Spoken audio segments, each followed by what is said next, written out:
sirba qeenxee tokkooni karuma jalqabaatiin kan awaardii ergan. Walii galee ergan aartii egalee waggaa 8 akkasiin ta'a. Yeroo darbee odaa awaardii 8ffaa irratti badhaafamtee turte. Badhaasi keessoo miidhaginaan immoo Gaaf sana badhaasni si feerin turre. Waama muka wayii tokko si. Beekamtii duwwaa miti awaardiin maallaqa isin kennamu bara. Kan biyya keenyaa kun immoo ispoonsarri hin kennaa.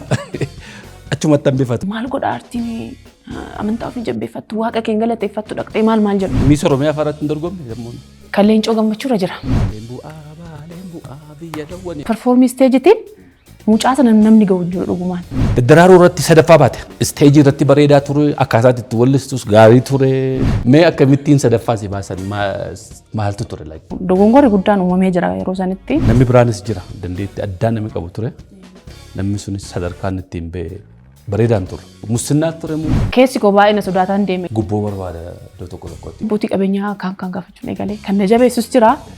Yeroo tokko immoo abbootiin qabeenyaa kun ani isumaan shakkee bakka waamate bareedduu fi nuti warri waggaa meeqa sirbinee albeema meeqa baafnee qeenxee meeqa baafnee. Ani amma 100 argadhe yeroo sana.